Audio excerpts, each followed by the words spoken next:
아멘. 우리 지난주에는 이제 앞부분, 이제 13절에서 16절까지의 말씀을 살펴보았습니다.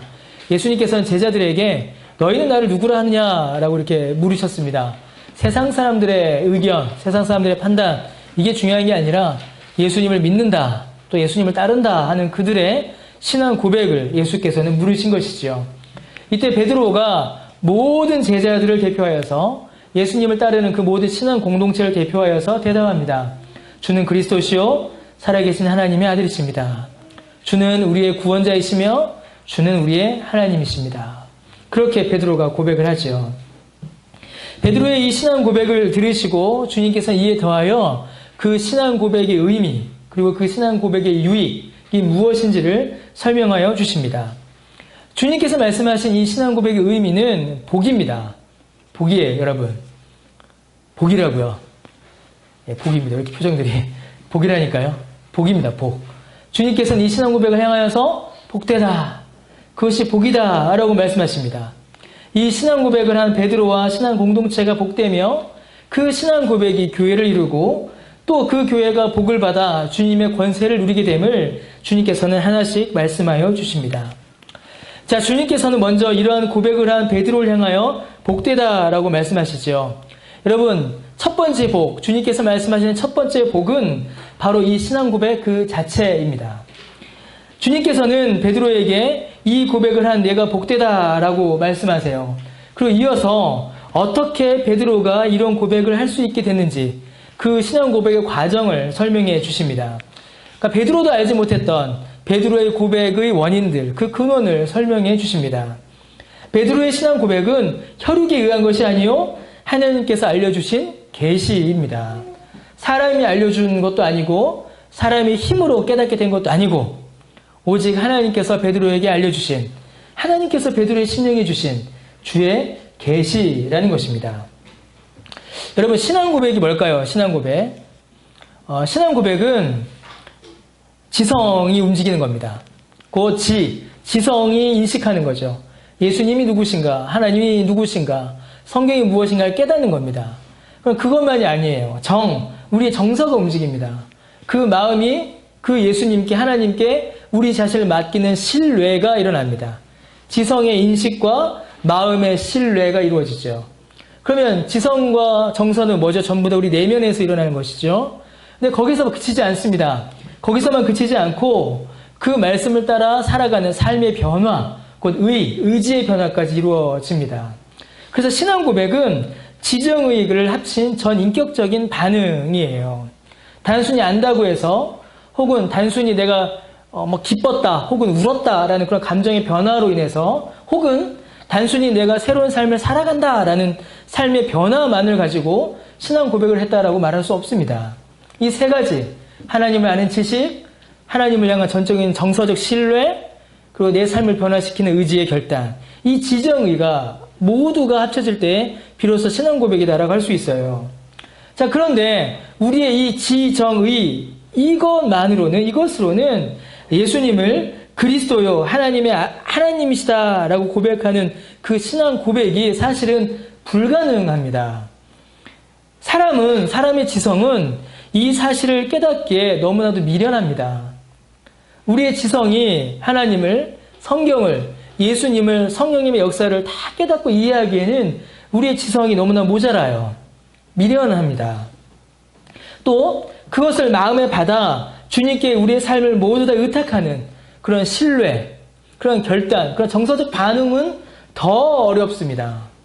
아는 것도 어려운데 그 아는 것에 내 모든 삶을 맡기고 또 내 삶을 그 말씀에 돌아보아 내가 잘못했음을 깨닫고 또 그것을 기뻐하는 그런 정서적 변화들, 신뢰의 변화들이 더 어렵죠. 그럼 더 나아가서 그 고백의 내용을 따라, 그 말씀의 교훈을 따라, 그 정서적 결단을 따라 그리스도를 신뢰함으로 자신의 삶의 방향과 삶의 행위, 삶의 모습을 바꾸는 것은 거의 불가능합니다. 그런 일이 일어나는 것은 정말 어려워요. 여러분, 신앙 고백은 단순히 말이 아닙니다. 단순히 말로 하는 것이 아니에요. 우리의 지정의 전 인격이 하나님 앞에 서는 것입니다. 우리의 지성은 이를 깨닫기에 너무 모자라고 우리의 마음은 주를 신뢰하기에는 너무나도 악한 것들로 채워져 있으며 우리의 삶은 변화되기보다는 지금의 죄를 더욱더 즐기려고 하는 우리의 이 지정의가 주 앞에 새로워져야 하는 것입니다. 그것이 새로워지고 그것이 하나님 앞에서 부러지고 그것이 하나님 앞에 꺾여야 하는 것입니다. 여러분, 우리 자신을 아무리 살펴보아도 우리의 지정의를 아무리 연구해 보아도 또 다른 사람들이 아무리 나에게 알려준다 하여도 이러한 신앙 고백은 우리 자신 안에서 일어나기가 정말로 어렵고 불가능한 것입니다.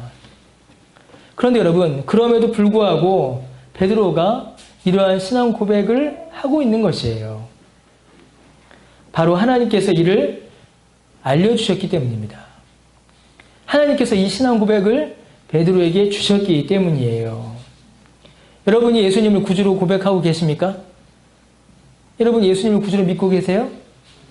비록 우리의 신앙 고백이 우리의 지정의가 나타나는 모습이 불완전하고 그것이 모자란다 할지라도 우리의 입술이 예수님을 구주로 고백한다는 그 고백 자체가 하나님께서 우리에게 주신 은혜의 결과입니다.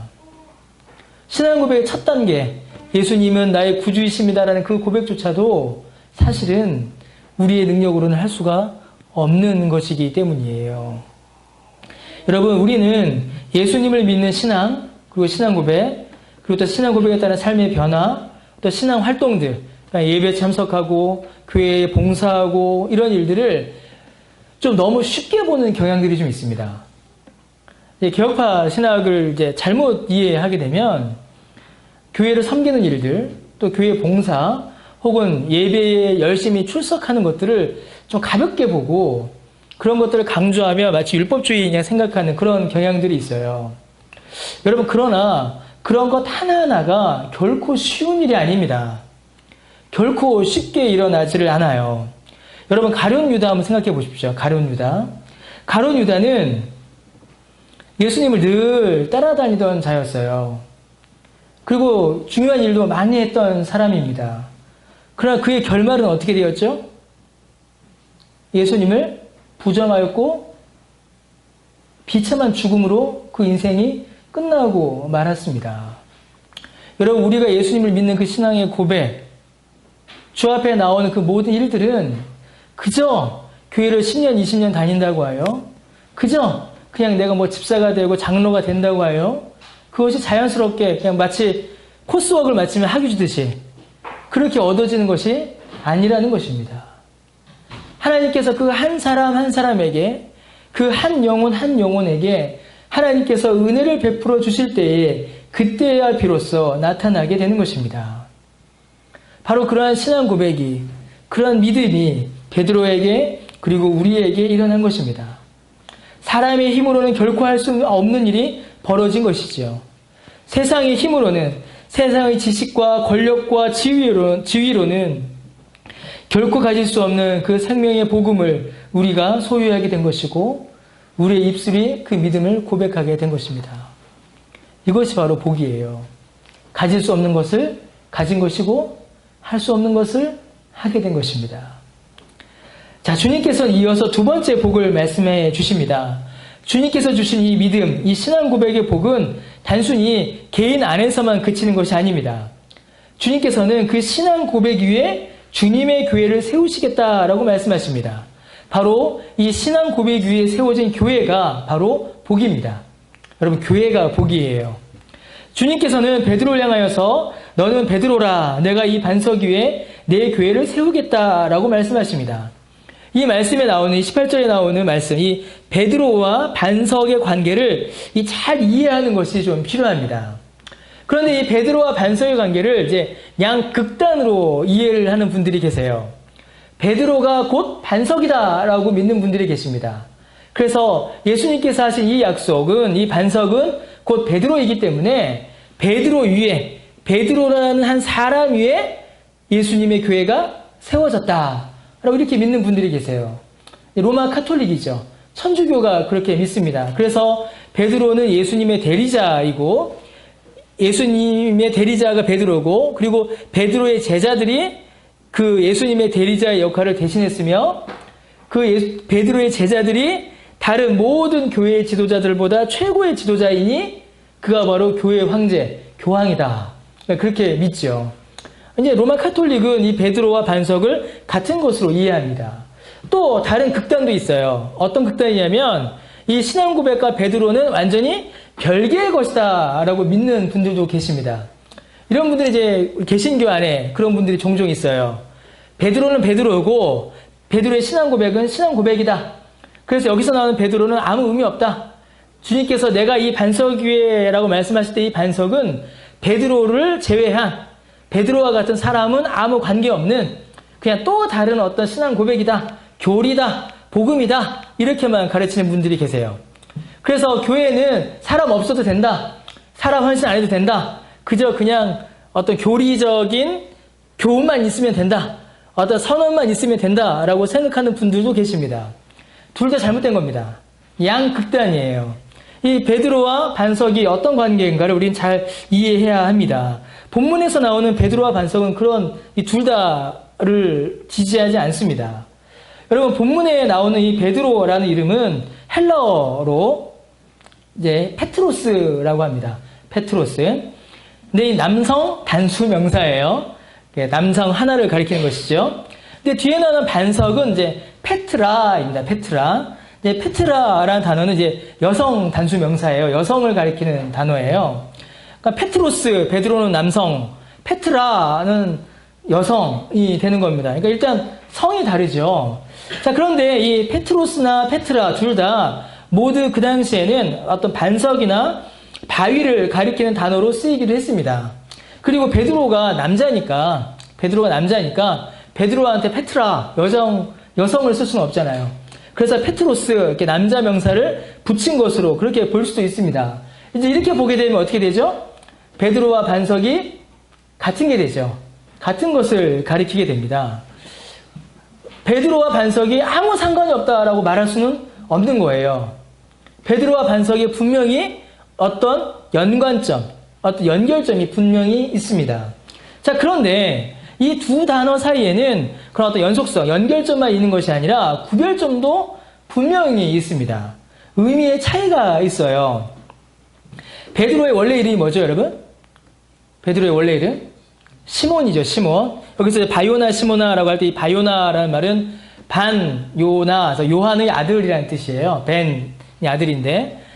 시몬. 근데 시몬의 이름을 다른 말로 하면 게바라고 했고, 이 게바라는 단어가 헬라어로 하면 이제 페트로스, 베드로가 되는 겁니다.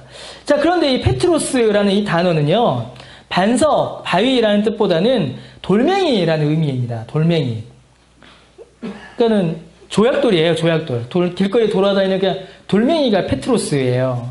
근데 반석을 가리키는 이 페트라라는 단어는 그 자체가 바위와 반석이라는 의미를 가지고 있습니다. 마태는 여기서 페트로스와 페트라를 기록하므로 분명히 그 둘 사이의 의미의 차이 또한 이야기하고 있는 것입니다. 여러분, 주님께서는 요한의 아들 시몬 곧 베드로에게 야, 시몬아 라고 하지 않으시고 너 돌멩이야 라고 그러십니다. 베드로야, 이 돌멩이야 라고 말씀하세요. 여러분, 돌멩이는 반석이 아닙니다. 베드로는 돌멩이는 반석이 아니에요. 돌멩이는 그저 돌멩이일 뿐입니다. 길거리에 다니며 흔히 볼 수 있는, 특별히 건조한 지대였던 이 유대 땅에서는 언제나 발에 채이고 흔한 것이 바로 이 돌멩이였습니다. 요즘에야 돌멩이 보기가 힘들죠, 여러분. 다 포장을 해놔서. 그런데 옛날에 또 산에 가거나 들에 가거나 이런 데 보면 돌멩이들 정말 길거리에 굴러다닙니다. 누가 하나 귀하게 여기지 않고 아무데나 버려져 있고 아무데나 있고 별 쓸모없는 것, 그게 바로 돌멩이입니다. 무가치하고 무의미한 것이에요. 여러분, 돌멩이 위에 건물을 지을 수가 있습니까? 돌멩이 위에?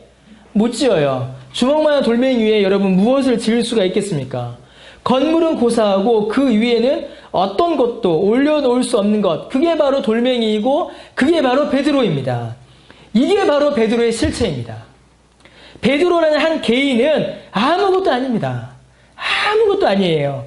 베드로라는 한 인격체, 베드로라는 한 인물은 그 위에 무언가를 세울 수도 없고 그를 통하여 무엇인가를 이룰 수도 없는 정말 길거리에 흔하디 흔한 아무 쓸모없이 버려진 그런 존재와 같은, 그런 돌멩이와 같은 것이 바로 베드로입니다. 그리고 바로 우리예요. 그게 바로 사람입니다. 자, 그런데 주님께서는 또 뭐라고 말씀하시냐면 내가 이 반석 위에 내 교회를 지으시겠다라고 말씀하십니다. 페트로스를, 페트라, 돌멩이를 반석으로 불러주시는 겁니다. 이게 뭡니까, 여러분? 사람은 돌멩이 위에 아무것도 지을 수 없지만 주님께서는 그 돌멩이 위에 교회를 세우십니다. 어떻게 해요?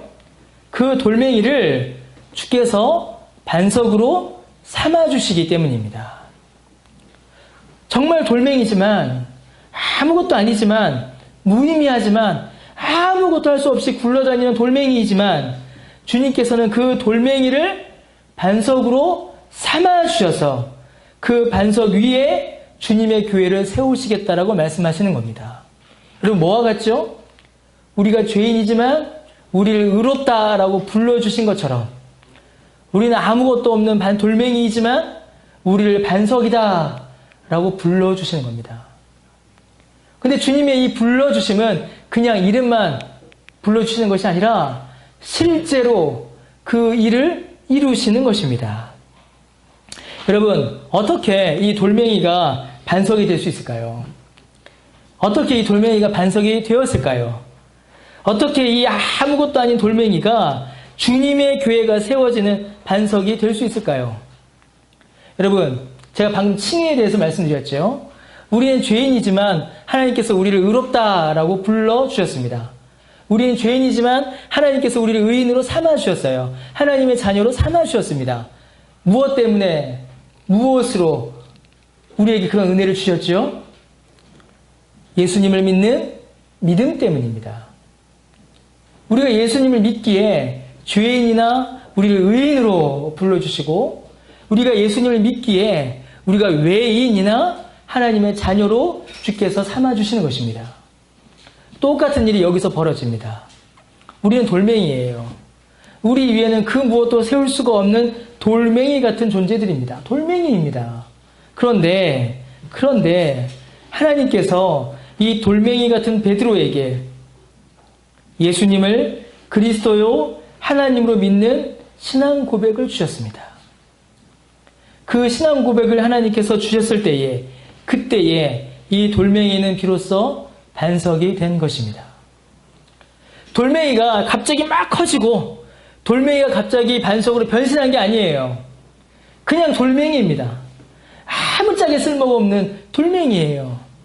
근데 그 돌멩이의 입술에 하나님께서 예수님을 믿는 믿음을 주시고 예수님을 구주로 믿는 신앙 고백을 주시고 그 신앙 고백이 나올 때에 그때에 주께서 이 돌멩이를 반석으로 삼아 주신 것입니다. 그러니까 뭐죠? 돌멩이는 작지만 돌멩이가 한 신앙 고백이 이 돌멩이를 덮어버리는 것이죠. 그리고 그 신앙 고백 위에 주님의 교회가 세워지는 것입니다. 여러분, 그러므로 여러분, 신앙 고백이 없다면 아무리 큰 바위를 하더라도 겉에서 볼 때는 정말로 큰 바위 같고 큰 반석 같고 정말로 저 바위만 하나 있으면 좀 더 직접적으로 이야기해 봅시다. 저 사람만 한 명 있으면 주님의 교회가 정말로 튼튼하게 세워질 것처럼 보인다 하여도 만약에 그 사람이 신앙 고백이 있지 않다면 그가 예수님을 구주로 믿지 않는다면 결코 반석이 될 수 없는 것이에요. 그러나 반대로 아무리 작아 보여도 아무리 가치가 없어 보여도 아무것도 할 수 없는 것처럼 보여도 정말 자기의 삶조차도 제대로 세워가지 못하는 그런 연약함을 갖고 있다 할지라도 또 죄 가운데 넘어지고 또 죄 가운데 실수한다 할지라도 예수님을 구주로 믿는 그 믿음이 그 신앙 고백이 그에게 있다면 좀 더 정확히 이야기합시다. 하나님께서 그의 마음에 예수님을 믿는 믿음을 주셨다면 그는 반석인 겁니다. 바로 그가 반석인 것이에요. 그 위에 주님의 교회가 세워지는 것입니다. 그런 한 개인 위에, 그런 그 돌멩이 위에 주님의 교회가 세워지는 것이에요. 여러분, 교회는 어떻게 세워지겠습니까? 이미 말씀드렸지요. 여러분, 교회는 신앙 고백을 한 신자를 통하여 세워집니다. 사람을 통해서만 세워지는 것도 아니고 신앙 고백을 통해서만 세워지는 것도 아니에요. 그 신앙 고백을 한 신자를 통하여 교회는 세워집니다. 여러분, 그러면 그 신앙 고백의 내용이 뭐죠? 예수 그리스도이세요. 예수님은 그리스도이시며 살아계신 하나님의 아들이심을 믿고 그 믿음으로 주를 신뢰하며 그 삶을 주에게 맡기고 주님께 맡긴 그 삶을 주의 말씀을 따라 변화된 새로운 삶을 살아가는 그 신자가 그 신앙 고백이요. 그 신앙 고백의 대상은 바로 예수 그리스도이신 것입니다. 그러므로 예수 그리스도가 교회의 반석이 되시는 것이며 그 예수를 믿는 신자들이 그 신앙 고백을 한 신자들이 그 교회의 반석이 되는 것이죠. 여러분, 사람이 교회의 반석입니까? 사람이 교회의 터일까요? 그럴까요, 여러분? 아닙니다. 사람은 교회의 터가 될 수 없어요. 사람은 그저 돌멩이에 불과합니다. 사람 위에는 결코 교회를 세울 수가 없어요. 교회의 설립자, 교회의 주인, 교회의 주체 세력은 사람이 될 수가 없습니다. 결코 사람이 될 수 없어요. 그럼 여러분, 교회의 터가 돈이 되겠습니까? 더더욱 아닙니다. 돈은 더더욱 아니에요. 그러면 어떤 비전이나 어떤 계획이나 어떤 시스템, 어떤 프로그램이 교회를 구성하고 교회에 이르는 교회의 바탕이 될 수 있을까요? 그것도 아닙니다. 이 모든 것들은 그저 돌멩이에요. 여러분, 교회의 터는 예수 그리스도이십니다. 그리고 주님께서 그 쓸모없는 돌멩이들을 부르셔서 그 입술에 예수님을 구주로 믿는 신앙 고백을 주시고 그 돌멩이들을 예수님과 연합하여 교회의 반석이 되게 하신 것입니다. 교회의 반석이신 예수께서 그 신앙 고백을 사람들에게 주시고 그 신앙 고백을 한 그들을 불러 모으셔서 교회의 반석이 되게 하신 거예요. 여러분, 우리의 실체를 한번 봅시다. 우리의 모습을 한번 봅시다. 여러분, 우리는 사실 돌멩이에요. 돌멩이입니다. 우리의 삶을 한번 돌아보십시오. 우리의 삶을 한번 돌아보세요. 우리 위에 교회는 고사하고 어떤 거룩한 삶, 거룩한 그 무엇이 우리 위에 세워진다라는 것은 정말 불가능하게 보입니다. 그냥 여러분, 우리가 세상 속에 나아가면 그 세상에 그냥 흔하게 있는 그냥 돌에 채이는 흔하디 흔한 그냥 그런 사람 하나로 우리는 그냥 서 있을 수밖에 없고, 교회를 벗어났을 때에 우리는 그냥 세상에 휩쓸린 대로 휩쓸려가는 그런 죄 가운데 이렇게 쓸려가는 그런 연약한 우리의 모습을 볼 수밖에 없습니다. 그냥 바람이 불면 이렇게 흘러가고, 누가 차면 저쪽으로 가고, 비 오면 쓸려가고, 세상이라는 큰 바람 풍랑 앞에 그냥 죄 가운데 이렇게 가고 저렇게 가는, 그래서 그냥 아무 쓸모없어 보이는 그런 돌멩이, 바로 그게 우리의 모습이에요. 그런데 여러분, 주님께서 그 돌멩이의 마음에, 그 돌멩이 같은 우리에게 믿음을 주신 겁니다. 예수님을 믿는 믿음을 주신 것이에요. 그리고 그 입술에 신앙의 고백을 주신 것이며, 그 삶에 성령의 능력을 부어주신 것입니다. 그래서 돌멩이처럼 세상에서 그냥 흔들려가는 우리를 예수께 붙이셔서 우리를 교회의 반석으로 삼아주신 것입니다. 돈으로도 아니고 지식으로도 아니고 권력으로도 아니고 오직 예수님을 믿는 그 신앙 고백으로 우리 역시 주님의 교회의 반석이 된 것입니다. 이 땅 위에 그 어떤 거룩한 곳도 세울 수 없었던, 우리의 삶조차도 거룩하게 이루어갈 수 없었던 우리에게 주님의 몸된 교회를 이루는 복을 주신 것입니다. 그러니까 여러분들 얼마나 귀해요. 여러분들 얼마나 귀합니까? 여러분들 이렇게 자기 자신을 나는 귀하다라고 생각하셔도 돼요. 나는 귀하구나 이렇게 생각하셔도 됩니다. 왜 그렇습니까? 내가 귀해서가 아니죠. 나는 원래 뭐예요? 돌멩이인데 하나님께서 나를 무엇으로 삼아주신 겁니까? 반석으로 삼아주신 거예요. 반석으로 삼아주신 겁니다. 여러분 한 분 한 분이 주님의 교회의 반석인 거예요. 열매 맺는 교회의 반석이요, 이 땅 가운데 이루어질 하나님 나라의 반석이요. 나중에 천국 가면 요한계시록에 나타나는 그 천국을 장식하는 모든 보석 벽돌들 있죠. 그 보석 벽돌들이 결국에 누굽니까? 여러분들입니다. 여러분들이에요. 그냥 돌멩이이지만 이 땅 가운데서는 주님의 교회를 이루는 반석으로 삼아주시고 천국을 영광스럽게 하는 천국의 보석으로 주께서 우리를 삼아주신 겁니다. 그 은혜 가운데 여러분들이 계신 거예요. 하나님께서는 신자에게 예수 그리스도를 구주로 믿는 믿음의 복을 주셨고 또 그 복을 받은 자들을 통하여서 교회를 이루는 복을 주셨습니다. 그래서 우리도 이 복의 결실이죠. 우리도 벌써 우리가 교회지 않습니까? 이제 하나님께서는 예수 그리스도를 믿는 그 믿음의 반석 위에 세워진 교회에게 주님께서는 주님의 권세를 맡기십니다.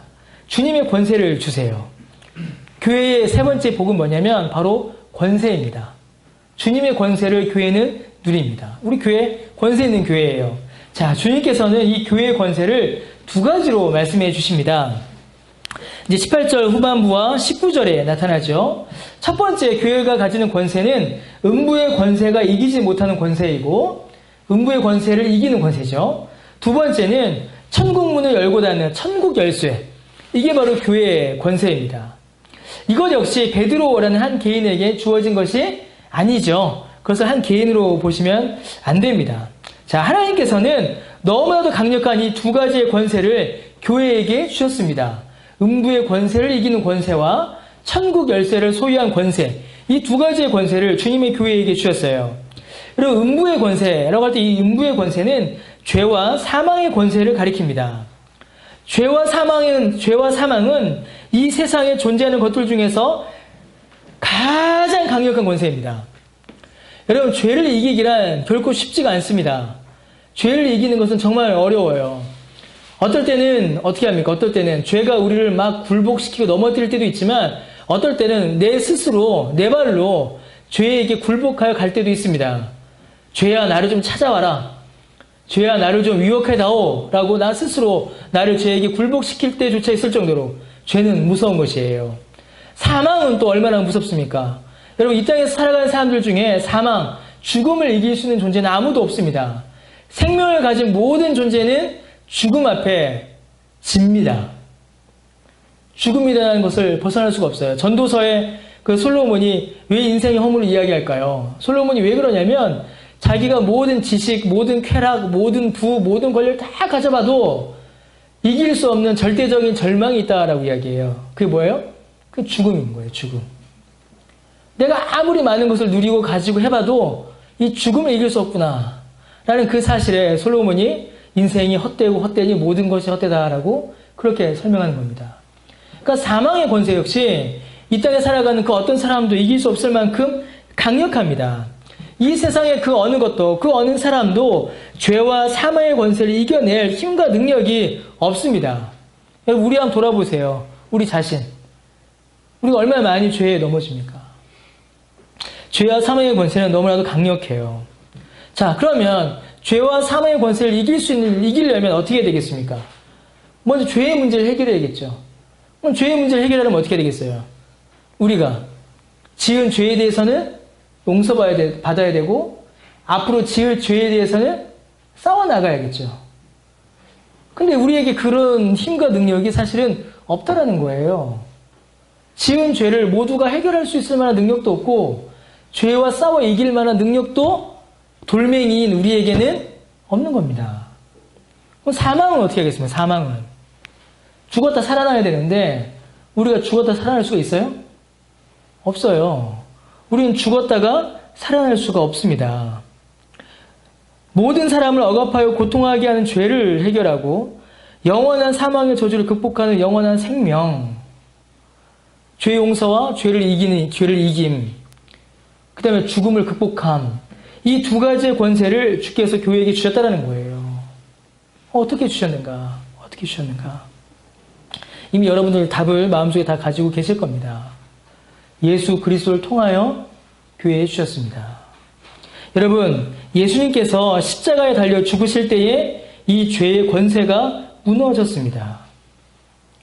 예수님께서 십자가에 달려 돌아가실 때에 죄의 모든 세력이 꺾였습니다. 여러분, 예수 그리스도께서 무덤에서 부활하실 때에 사망의 권세 역시 무너졌습니다. 예수 그리스도의 십자가의 피가 죄의 세력을 물리쳤고 예수 그리스도의 부활이 사망의 권세를 이기셨습니다. 예수 그리스도의 피와 생명이 죄와 사망의 권세를 이기는 능력이요 권세가 되는 것입니다. 하나님께서는 예수 그리스도의 이 권세, 죄를 이기는 권세와 사망을 이기는 이 권세를 예수님의 몸인 교회에게 주셨습니다.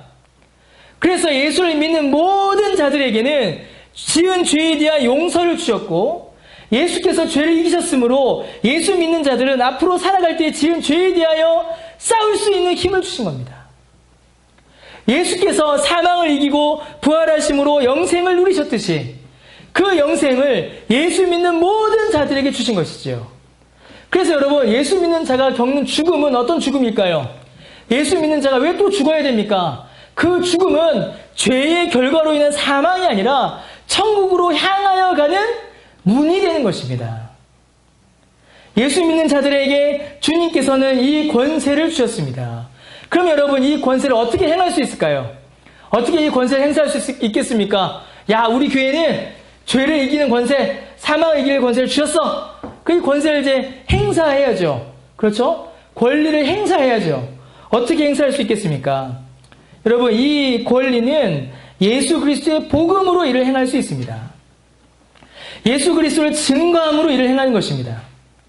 교회의 복음의 강서를 통하여 교회는 이 죄사함과 생명의 권세를 행하게 되는 것입니다. 복음이 예수 그리스도의 십자가와 부활을 증거하기 때문이에요. 복음을 통하여, 교회의 말씀을 통하여 예수 그리스도의 십자가의 승리와 예수 그리스도의 부활의 승리가 교회에게, 성도들에게 증거되고 그것을 우리가 믿음으로 받아들일 때에 비로소 우리는 이 권세를 누리게 되는 것입니다. 죄와 사망의 권세 아래에 묶여 고통하던 자들이 해방하여 구원을 얻게 되고 복음이 증거될 때에 죄와 사망의 권세가 물러가게 되는 것입니다. 여러분, 교회에 주신 두 번째 권세 역시 이와 동일합니다. 주님께서는 교회에게 천국의 열쇠를 주셨어요. 영원한 생명과 영광의 천국에 들어가는 것을 좌우한다는 겁니다. 여러분, 그것보다 더 크고 귀한 권세가 어디 있겠습니까? 근데 주님께서는 그 권세를 교회에게 맡기셨다는 거예요. 그러면 여러분, 교회는 어떻게 이 권세를 행사할 수 있겠습니까? 교회 등록카드가 여러분 열쇠일까요? 교회 등록 명부가 열쇠겠습니까? 혹은 여러분들이 얼마나 많은 선한 일들을 했는지 그것이 명부가 될까요? 그것이 열쇠가 될까요? 그렇지 않다는 거예요. 여러분, 천국 가려면 어떻게 되죠? 천국 가려면 예수님 믿어야죠. 그렇죠? 아주 단순합니다. 천국 가려면 예수님 믿어야 합니다. 그러면 여러분, 어떻게 예수님을 믿을 수 있을까요? 어떻게 해요? 어떻게 예수님 믿어요? 복음을 전해주셔야만 예수님을 믿죠. 그러면 하나님께서 사람에게 어떻게 복음을 전해 주실까요? 교회를 통하여 복음이 전파되게 하십니다. 그래서 교회는 복음 전파라는 천국 열쇠를 손에 쥐고 있는 것이에요. 교회를 통하여 하나님께서는 이 생명의 복음이 사람들에게 전해지게 하셨습니다. 먼저는 교회 안에서 설교를 듣는 자들에게 이 복음을 전하여 주셨고, 다음으로는 교회 안에서 복음을 들은 여러분들이, 복음을 들은 자들이 교회 밖에 나가 복음을 전하게 하셨습니다. 이 복음을 듣고 믿음으로 자신의 죄를 고백하고 회개하며 예수를 구주로 영접하는 자는 구원을 받고, 거절하는 자는 자신에게 임할 영원한 심판을 확정하게 되는 것입니다. 그러니 이 복음 전파야말로 천국의 열쇠가 되는 것이죠. 여러분들은 천국의 열쇠를 손에 쥐고 복음을 증거하는 것입니다. 여러분, 전하지 않으면 믿을 수 없습니다. 전하는 자가 없으면 그 복음을 믿지 못해요. 그 복음을 믿지 못하면 천국에 갈 수가 없는 것입니다. 전하는 자가 있을 때, 로마서 10장 말씀처럼 전하는 자가 있을 때에 예수 그리스도의 복음이 누군가의 귀에 들려지게 되고, 그 복음이 들려질 때에 그 복음을 들은 자가 예수님을 믿게 되는, 예수님을 믿음으로 천국에 가게 되는 것이죠. 여러분, 우리의 손에는 바로 그 천국 열쇠를 쥐고 있는 것입니다. 결국 주님께서 교회에게 주신 죄와 사망의 권세를 이기는 그 권세, 그리고 천국 열쇠의 권세는 하나님께서 교회에게 주신 예수 그리스도의 복음인 것입니다. 목사의 설교가, 또 성도들의 복음 증거가 바로 이 열쇠, 바로 이 권세인 것이지요. 여러분, 어떤 교회가 강력한 교회이고 어떤 교회가 권세 있는 교회일까요? 여러분, 어떤 교회가 강하고 큰 교회이고 권세 있는 교회일까요? 여러분, 예수 그리스도의 복음이 있는 교회가 정말로 권세 있는 교회입니다. 강단에서 예수 그리스도의 생명의 복음이 증거되고 성도들이 자신의 삶에서 그 복음을대로 살아가며 그 복음을 증거하는 교회, 그 교회가 참으로 권세 있는 교회입니다. 아무리 크고 아무리 화려하여도 복음이 없다면 그 교회는 약하고 초라한 교회입니다. 그러나 반대로 겉으로는 작고 초라하고 볼품이 없어도 복음이 있다면 그 교회는, 그 성도는 권세 있는 성도입니다. 성도 역시 마찬가지인 것이죠. 여러분, 우리 교회는 권세 있는 교회입니까? 여러분은 권세 있는 성도이십니까? 우리 교회는 그 권세를 행사하고 있습니까? 여러분, 여러분의 삶에서 그 권세를 누리고 계십니까? 세상을 이기는 권세, 죄와 사망을 이기는 권세, 영혼을 천국으로 인도하는 권세, 이것보다 귀하고 강력한 권세가 어디에 있겠습니까? 이 권세를 교회에 주신 겁니다. 이 권세를 행사하는 교회야말로, 그런 성도야말로 참으로 복된 교회요, 복된 성도인 것입니다. 여러분, 주님께서 우리에게 주신 복은 첫 번째로는 신앙 고백이고, 두 번째로는 그 신앙 고백 위에 세워진 교회이며, 세 번째로는 그 교회가 증거하는 예수 그리스도의 복음입니다. 이 세 가지가 바로 교회의 복이고, 교회의 영광이고, 교회의 능력입니다. 여러분, 우리 교회는 어떻습니까? 우리 교회는 이제 말씀 준비하며 이런 생각 저런 생각 해봤는데, 여러분, 우리 교회는 어떻습니까? 여러분 개개인은 어떻습니까? 우리 교회는 밖에서 본다면, 밖에서 보면 작고 연약한 교회입니다. 작고 연약하죠. 우리 교회는 겉에서 보면 작고 안에서 보면 연약합니다. 그렇죠. 일단은 이제 목사인 제가 연소하죠. 목사인 제가 젊고, 젊어요. 여러분들이랑 있으니까 제가 나이가 많은 거지. 저 젊습니다. 일단 목사인 제가 젊고, 또 경험이 부족하고, 지식이 부족해요. 일단 제가 연약합니다. 일단 제가 연약해요. 그러니까 제가 여러분들한테 이런 말씀 드려서 여러분들 혹시 좀 속상할 수도 있지만, 여러분들 역시 아직은 젊습니다. 아직 젊고, 사회적으로도 갑이라기보다는 아직 을의 위치에 있는 분들이 사실은 더 많습니다. 이런 말 죄송한데, 부장님 출장 가면 신나는, 그죠? 아직은 그래요. 아직은 우리가 그렇습니다. 아직은 젊고, 어리고, 사회적으로도 아직은 을의 위치에 있는 분들이 더 많아요.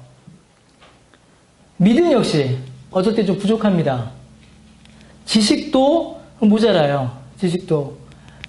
더 많이 공부하고 더 많이 책 읽고 싶고 좀 공부하러도 많이 왔으면 좋겠는데 아직 여러 상황과 형편이 아직은 부족해서 잘 못할 때도 많습니다. 또 마음에 비하여 마음에는 소원이 크지만 교회의 여러 가지 일들을 감당하고 해내는 그런 일들 역시도, 그러니까 헌신과 봉사와 수고 역시도 신앙생활을 오래 하신 그 어른들에 비하면 여전히 우리는 모자라고 작습니다. 우리 교회가 처음 개척할 때에 주변에 계신 많은 분들이 저한테 염려인지 아니면 어떤 건지 모르겠지만 그 염려 비슷한 말씀들을 많이 해주셨어요. 다 젊어서 일할 사람이 있겠습니까? 교회가 젊어서 제대로 세워지겠습니까? 저한테 분명히 그분들은 염려로 해주신 말씀이었는데 돌아서 생각해보면 좀 기분이 나빠요. 그럼 이제 개척하고 우리가 벌써 만 2년이 넘어가고 있는 지금 이 시점에서는 우리가 그걸 많이 변했을까? 여전히 조금 이제 변했습니다. 좀 성장을 했지만 여전히 밖에서 보기에는 신앙생활을 오래 하신 안수 집사님들, 권사님들, 장로님들 눈에 보시기에는 수백 명이 다니는 교회의 담임 목사님의 눈에 보시기에는 많이 공부하신 분들, 신학적 지식이 많은 분들, 신앙의 책을 많이 보신 분들의 눈에 보기에는 죄를 이기고 경건한 삶을 살고 은혜 충만한 삶을 사시는 분들의 눈에 보기에는 여전히 부족하고 여전히 모자라고 여전히 연약하고 여전히 약한 그런 교회로 우리 교회는 보여집니다. 그러나 여러분 우리는 결코 작은 교회, 연약하고 모자란 교회가 아닙니다. 결코 아니에요. 우리는 연약한 교회, 작은 교회가 개척교회가 아니라 우리는 주님의 교회입니다. 주님의 교회예요. 주님께서 복 주신 주님의 몸된 교회입니다. 이 교회 안에 하나님께서 예수 그리스도를 구주요 하나님으로 믿는 그 신앙 고백을 우리에게 주셨습니다. 이 신앙 고백이 성찬을 통하여서 드러나고 또 우리 새가족 공부하면서 드러나고 한 명 하면서 만나 이야기할 때마다 그 신앙 고백이 드러납니다. 그리고 그 신앙 고백으로 교회가 이루어지게 하셨습니다. 그 신앙 고백을 한 성도들 한 명이 모여서 청소하고 출석하고 모이고 교제하고 사귐으로 교회가 이루어집니다. 이 얼마나 아름답고 귀한지 몰라요. 그리고 이 교회가 안으로 밖으로 예수 그리스도의 복음만을 전하게 하셨습니다. 볼 게 없고 내세울 게 없으니까 전할 건 예수 그리스도밖에 없는 그런 교회로 만들어 주셨어요. 얼마나 감사하고 얼마나 놀랍고 얼마나 감격적인지 모릅니다. 여러분 그거면 됐습니다. 저는 그거면 됐다라고 믿습니다. 그거면 됐어요. 사람이 많지 않아도 공간이 작아도 겉으로 보기에는 좀 약해 보여도 상관없습니다. 왜죠?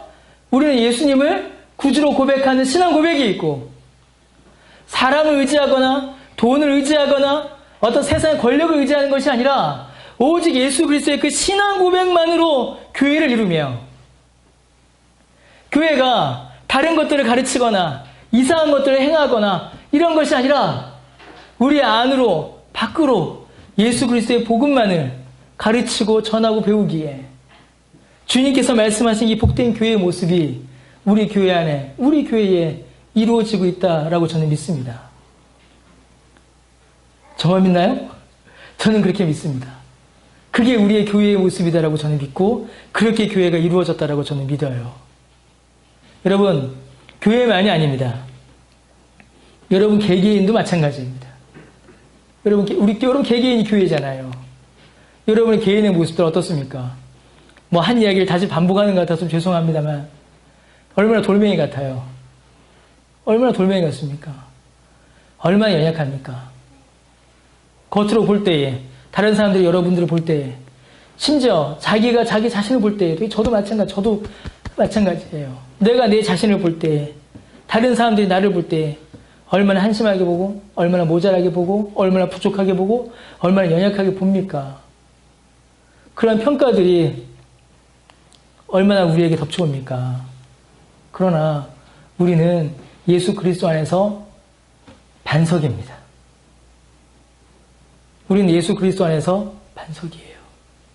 그러니까 예수 그리스도 밖으로 넘어가면 뭐예요? 돌멩이. 예수 그리스도 안에 있으면 뭐? 반석. 여러분들 예수 그리스도 안에 있으시잖아요. 여러분들 예수 그리스도 안에서 반석입니다. 주님께서 주님의 교회를 세우시는 반석이고 주님께서 하나님의 나라를 이루어 가시는 반석이며 여러분들을 통하여서 죄와 사망의 권세를 이기고 잃어버린 영혼들을 천국으로 인도하는 그 권세를 행하는 교회입니다. 우리 교회 여러분 모두가 반석이요 주님이 기뻐하시는 복된 교회라는 것입니다. 여러분 그 믿음으로 우리 교회를 함께 이루어 갔으면 좋겠습니다. 그리고 그 믿음으로 여러분들의 삶을 사시기를 부탁드립니다. 예수 안에 있을 때에, 예수님께 전적으로 의지할 때에 비로소 우리가 반석이요, 비로소 우리가 교회라는 사실을, 권세가 있음을 믿으시고 또 의지하시고 또 그 믿음 가운데 살아가시는 저 여러분 되시기를 바랍니다. 기도하겠습니다. 하나님 은혜를